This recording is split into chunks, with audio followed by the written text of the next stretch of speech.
Action-packed games, intense plays, latest happenings sa sports, at kwento sa likod ng tagumpay ng mga atletang Pilipino. DZRH TV, Matchpoint Season 3. Welcome to DZRH TV, Matchpoint Season 3. I am Millie Borja, your host, at sa ating episode ngayong araw, makakasama natin fresh pa from Bali, Indonesia, ang pinakabagong kampiyon sa Bali 10 Ball Open. Please welcome Mr. Michael Dark Phoenix Bawanan. Welcome to DZRH TV Matchpoint, Sir Michael. Thank you and magandang hapon sa inyo lahat. Hello sa mga nanonood, magandang hapon po. Sir Michael, bago ang lahat, gusto mo na kitang i-congratulate sa recent win mo. Kumusta ka ngayon? Kumusta yung celebration after nung victory mo sa Bali, Indonesia? Ito, hanggang ngayon, ramdam na ramdam pa rin ang pagkapanalo dahil sa mga kaibigan at mga suporta ng aking mga pamilya, mga fans. Maraming salamat sa inyo. Sir, after ba nung win mo na yon, nag-training ka pa? Ano bang pinagkakaabalahan mo ngayon? Back in training ka? Yes, pero inuna ko muna yung pamilya ko, family bonding, and bago ulit bumalik sa pagte-training ng paglalaro. Quality time muna. Yes, quality time muna. Siyempre, ang kanyang... Ilan ba ang anak mo? Bali 3 po. 3 and the very supportive wife. Yes. Sir, bago muna tayo bago natin balikan yung recent win mo, curious lang ako, saan ba nanggaling yung Dark Phoenix? Binansag sa akin yan ng isang kaibigan and ng aking nag-iisang asawa para sa pagkatao ko. Ang Dark Phoenix kasi is kahit namamatay siya is nabubuhay ulit. Yes. So parang yun yung nakita nila sa akin. Kaya yun ang pinangbansag nila sa akin. Paano ba to? Nakikita Ginawa in terms of laban ba? Yes, habang naglalaro ako is kahit nadedehado ako sa laban, hindi pa rin ako bumibitaw. At nananalo pa rin? Yes. Yes. May time nananalo pa rin, may time na ganun. Pero at bahagi yan ng pagiging Dark Phoenix naman. Yes, isa yun sa mga naging bahagi ng Dark Phoenix. Ngayon, sir, balikan natin yung match mo noong April 22, tama ba? April 21. 21, Yes. sa Bali, Indonesia. Bali, Indonesia. Kumusta ba yun? Pwede mo bang ikwento sa amin preparation mo during the match and even after the victory? Yes. Actually, 1 month before, nag-ensayo na kami bago kami pumunta ng Bali, Indonesia.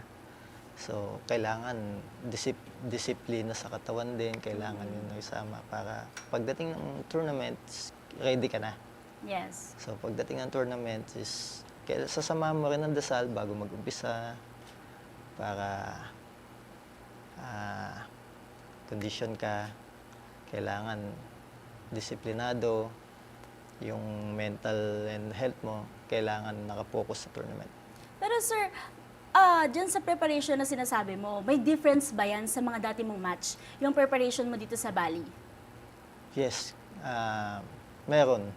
Kasi yung mga lately na tournament ko, medyo hindi ako nakakapag-focus. Mm-hmm. Kasi syempre, may time na wala ka sa kondisyon. Pero kailangan mong mag-focus para sa pamilya mo. Kailangan mong manalo. Iniisip mo yung pamilya mo para manalo. Mahalaga talaga yung inspirasyon. Yes, kailangan Tama. talaga. Kailangan may dedication ka para sa paglalaro. Dalhin mo naman kami, sir, dun sa mismong match. Anong tumatakbo sa isip mo nun? Nakaka-pressure kasi totoo lang, nag-uumpisa pa lang akong sumali sa mga international. So, that time, ang iniisip ko, kailangan kong mag-focus, kailangan kong manalo. Ang iniisip ko noon is, bahala na si God. Sabi ko, nanalangin ako. Sabi ko, Lord, kayo na po bahala. Kung mananalo ko, hindi. It's okay. Kailangan lang gawin yung best para manalo. Ano namang naramdaman mo nung finally, ito na, nanalo ka na? Yes, sobrang happy kasi alam ko na maraming magiging masaya. Tama. Hindi lang ako. So, yung mga malalapit kong kaibigan, sponsors, lalong-lalo na yung pamilya ko. At saka dinala mo ang Pilipinas. Yes Diba? po. Para po sa mga hindi nakakalam, si Sir Michael ay tubong San Pedro, Laguna. Ano namang nararamdaman mo na ngayon nag-uuwi ka ng karangalan para sa Laguna? Masayang-masaya po kasi isa po akong tubong San Pedro, Laguna. So, tinanggap ako ng mainit na pagmahal ng taga San Pedro, Laguna dahil sa pagkapanalo ko sa Bali Indonesia Open. Sir, bilang before, ito syempre maraming hindi pa nakakaalam ng pangalan mo masyado sa mundo ng billiards, di ba? Pero ngayong sa recent win mo, malaking bagay ito. Syempre ngayon parang maituturing ka na umuusbong na talent sa pagdating sa mundo ng billiards. Kumusta naman yun? Anong nararamdaman mo? Syempre po masaya kasi first time kong manalo international. So, kailangan kong pahalagaan at lalo kong pagbubutihin sa mga susunod na tournament. With all your local, international na competition, ano ba yung naging impact nun doon sa huling laban mo? Paano ka ba pin-repair nun para manalo? Marami po akong natutunan tulad ng pagdidisiplina sa sarili para makuha mo yung gusto mong abutin at sana magtuloy-tuloy po.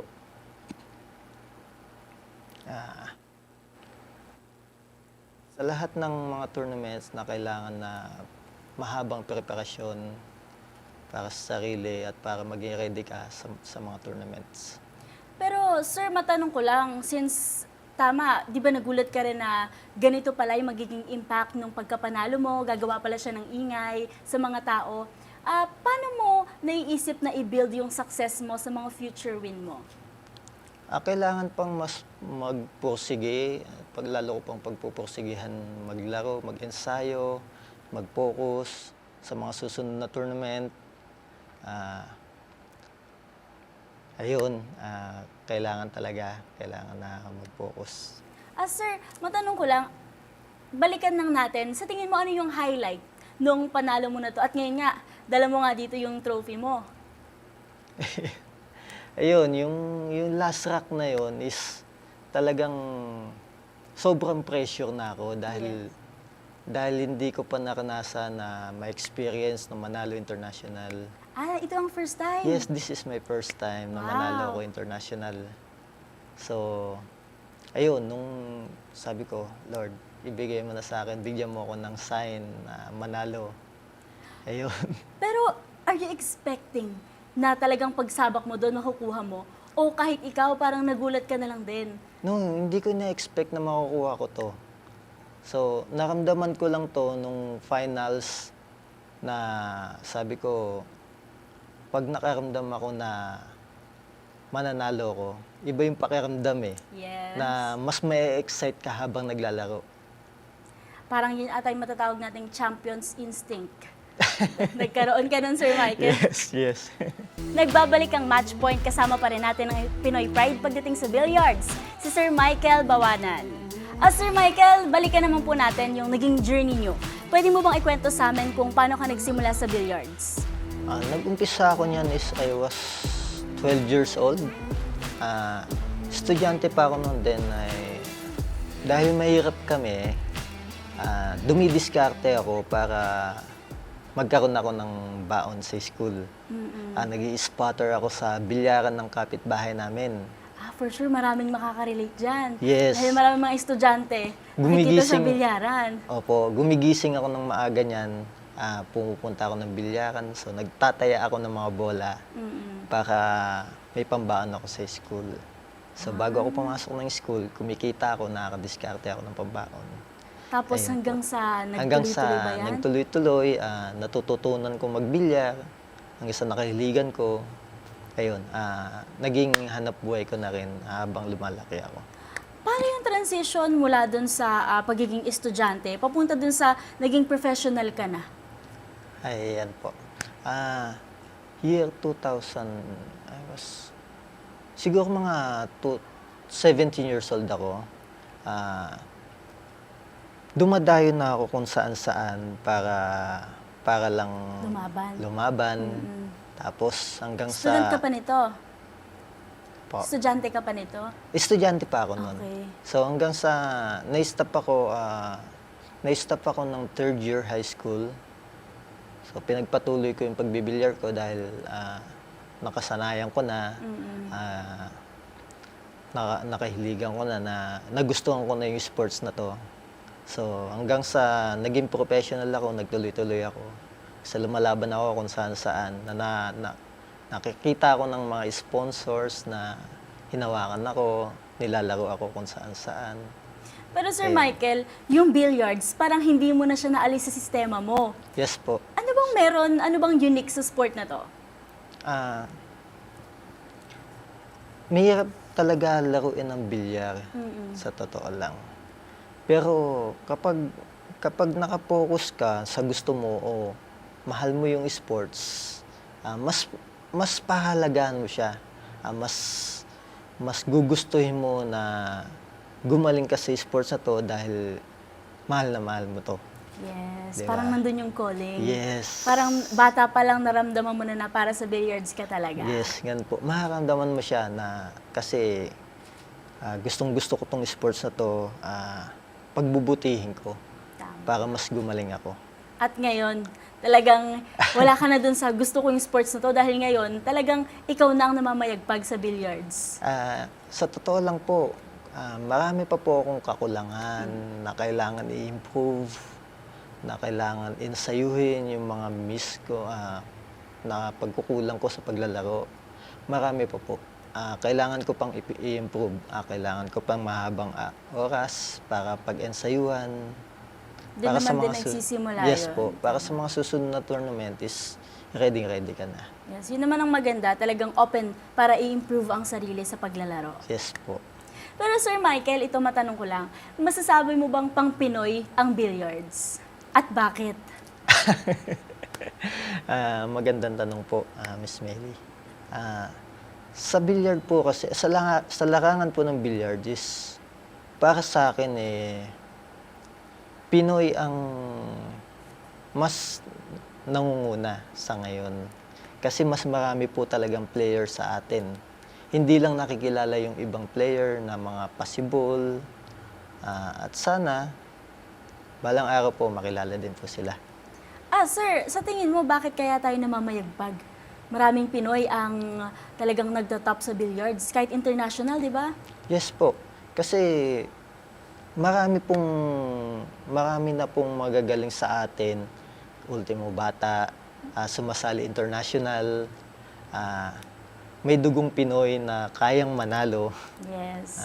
Sana po. Kasi di ba parang bata pa lang, exposed na. Marami ring, kasi makakakita ka ng billiards kahit saan. At Yes kahit po. simpleng Pilipino, naglalaro ng billiards. Yes po. Marami pong mga Pinoy na naglalaro exposure, international, marami na rin po.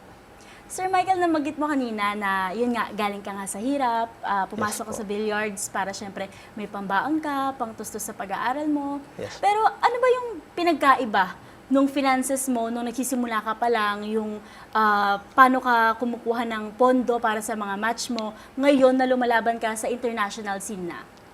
Malaki po yung pinagkaiba kasi noon po is talagang mahirap kumita. Sa ngayon, hindi naman po ganun kalaki kumita, pero at least kahit papano kumikita po. And then, sa international, actually talagang bago pa lang akong sumasali international eh.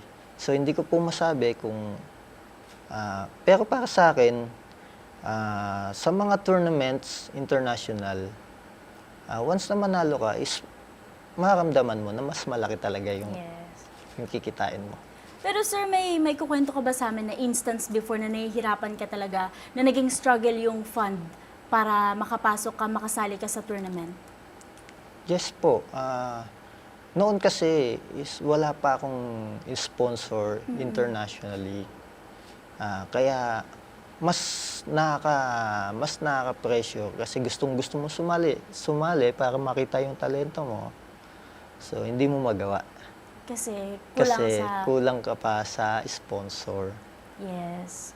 Pero sir, ito naman mapunta naman tayo. Alam kong marami rin ang curious naman, marami rin nagtatanong. Ano ba ang next na match na inaay mo? Actually, marami kasing mga world champion ngayon na syempre, mas exposure sa'yo kung makakalaro mo sila. Yes. Gaya, pwede ka po bang mag-name drop kung sino ang inaay mo makakalaban? Balay mo, mamanifest natin dito sa match point. Pwede ba? Pwede. International na.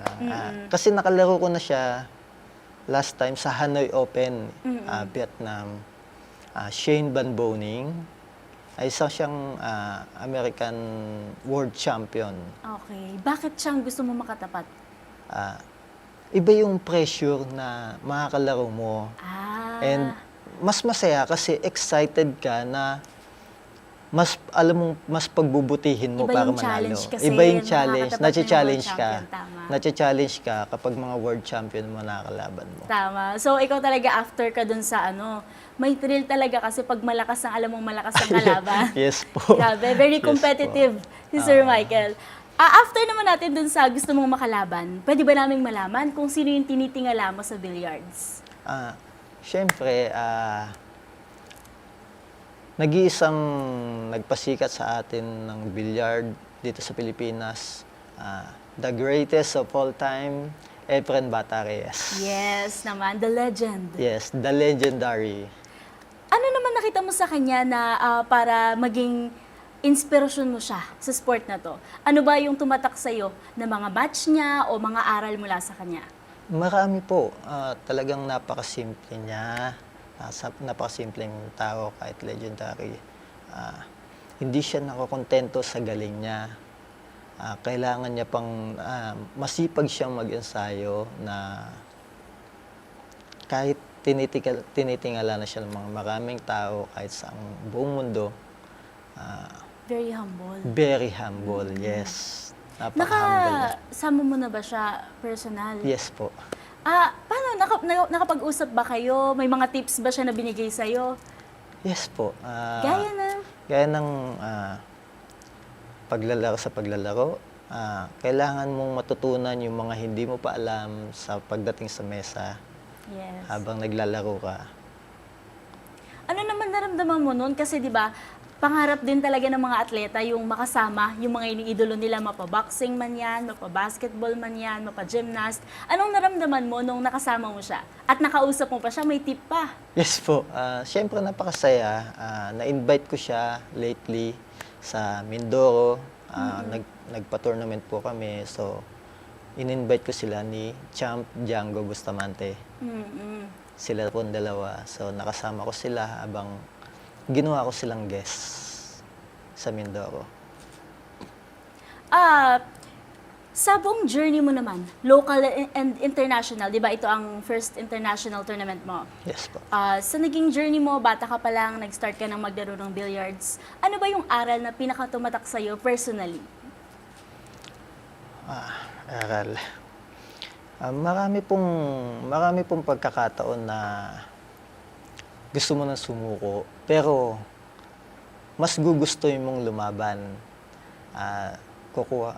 Dahil sa may mga inspirasyon ka, kaya ka lumalaban, kailangan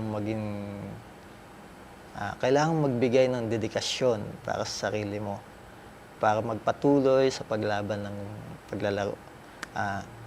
Sa mga parating na naglalaro, mahilig sa bilyar, sa mga kabataan, kasama sa paglalaro ang matalo. Yes, tama. So, kailangan habang natatalo ka is mas lalo mong pagbubutihan para sa mga susunod na laro. Doon ka kasi matututo talaga. Yes. Hanggat Doon hindi ka talaga natatalo, hindi mo mararamdaman yung pakiramdam ng isang tunay na kampiyon. Yes po. Yes. Pero Lahat sir, po talaga. na-curious lang din ako. Since si wife, nandito po siya sa studio ngayon, very supportive si wife. Yes po. Ano naman sobra. ang, gaano kahalaga naman yun sa pagiging atleta mo? Very supportive na pamilya. Siyempre po, siya po lagi yung nagpapalakas ng loob ko habang lumalaro.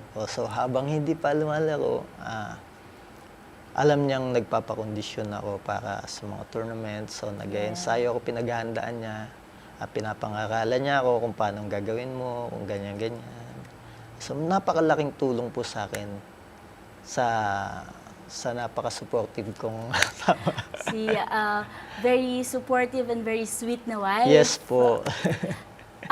Maraming salamat, Sir Michael, sa maikling panayam sa iyo sa pagkakwentuhan natin. Malaking honor sa amin na ma-meet ka in person dito after ng Bali tournament mo. Pero ano ba yung mga may iwan mong mensahe na lang sa mga gustong sumunod sa yapak nyo ng mga kilalang nagbibilyar? Yes po.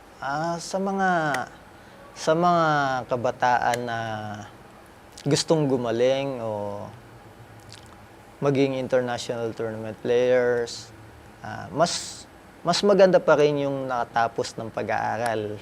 Unahin ng pag-aaral bago gawin ang gustong mga sports. Mas maganda naman sumali sa mga sports kaysa sa ibang bisyo. Doon na lang po tayo. Sir, pwede kang magpasalamat sa mga taong gusto mong pasalamatan at syempre humingi na rin ng suporta kasi nabalitaan ko parang jump pack ata ang taon mo ngayon dahil marami ka pang tournament na inaabangan. Yes po. Nagpapasalamat po ako to my sponsors, Universal Q's, Muritip Japan, and Turning Point, A+ Billiards, especially to Baus, Anthony Wong. Maraming salamat po sa suporta at binigyan yung opportunity. Maraming salamat po sa inyo lahat. And to my fans and family, friends, maraming salamat po sa suporta. At sana magtuloy-tuloy po lahat.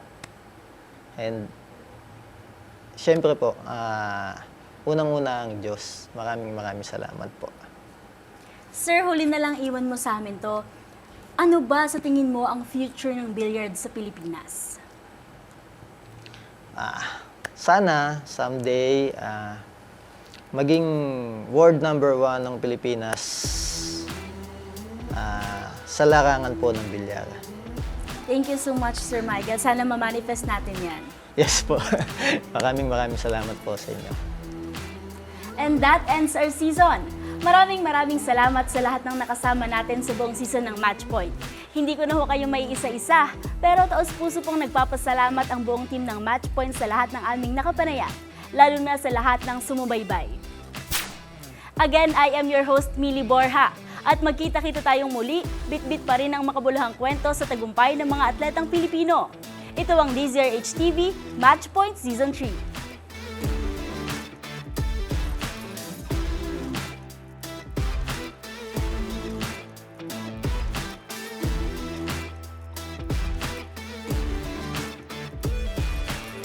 Action-packed games, intense plays, latest happenings sa sports, at kwento sa likod ng tagumpay ng mga atletang Pilipino. DZRH TV Matchpoint Season 3.